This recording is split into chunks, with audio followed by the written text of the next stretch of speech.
much? 5% of the people end up financially comfortable or independent.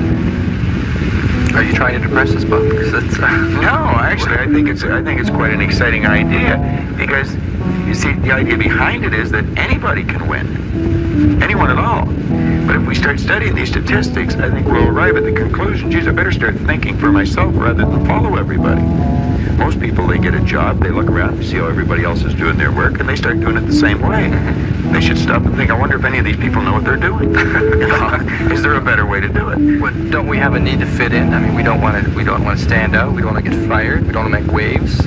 Exactly. Just fall into line. You know, take a number, be like everybody around. You know, that'd be great in the animal kingdom.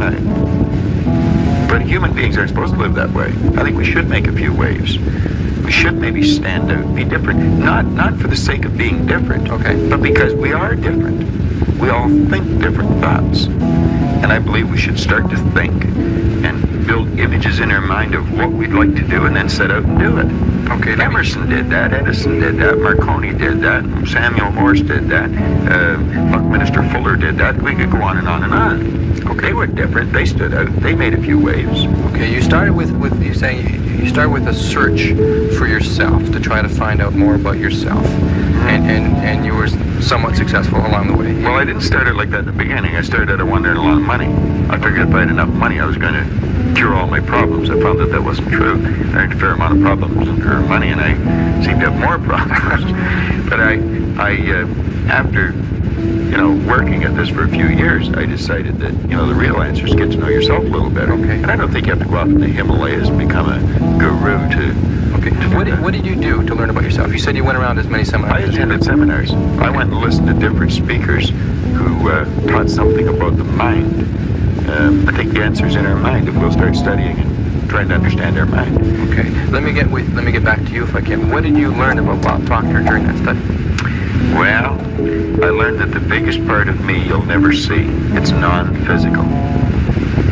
And what you see here in the physical body is nothing but the physical manifestation of the higher side of my personality. And of course that's true with you, and Nancy's on the camera. It's true of everyone. And what we have to study, I think, is how does this non-physical part of my mind work? What happens when I think? Where do thoughts come from? How was this chair built? Somebody had to think. Thoughts are everywhere, and we pull thoughts into our mind and we build pictures or images in our mind. Okay. What we want to understand is that's a non-physical side of ourself that's doing that. If I can build an image of something in my mind, I'm quite capable of building a physical replica of it in my world. So if I build an image of me as a happy, relaxed person, I can live like that.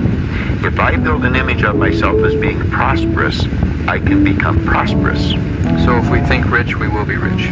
Absolutely. We're already rich, just short of money. Okay, those of us that like to acquire more money and or happiness or whatever we see success, those of us that want to reach the goals that we've set for ourselves, we do it first by... Well, the first thing you do is sit down and decide what you want. If it's money you want, how much money? Lots of money. Well, nobody knows how much lots is. So you've got to be specific. Okay. You write down on a card exactly what you want. And you carry that card around and read it often. Now, this is what I learned in this book, Think and Grow Rich, and it's what I teach in the seminars. I'll teach people how to set goals. But you decide exactly what you want. And then you start to think. Now, you're going to have thoughts come to your mind of why you can't get it. You have the ability in your conscious mind to reject that idea, kick it out of your mind. Thinking of why you can't do something is never going to do you any good. And keep thinking until you start to think of thoughts of how you can do it. And the way will be shown to you. It comes in the form of images in our mind. Think of how you can and not why you can't. Okay, so our first step is to set That's the some first goals. step. Think about how we can go about reaching those goals. Exactly. And just think of how you can. Now, I'd say before you get into that, you should get a good book and start to study it. Select a person who is already doing something that you'd like to do. Get to know that person. Go to the experts for advice. Don't ask the person next door, your mother, father, brother, the guy that works beside you, because they don't necessarily know. There's no point in asking a person how to earn a lot of money if they're only earning $10,000 a year. They don't know. If they knew, they'd probably be earning a lot.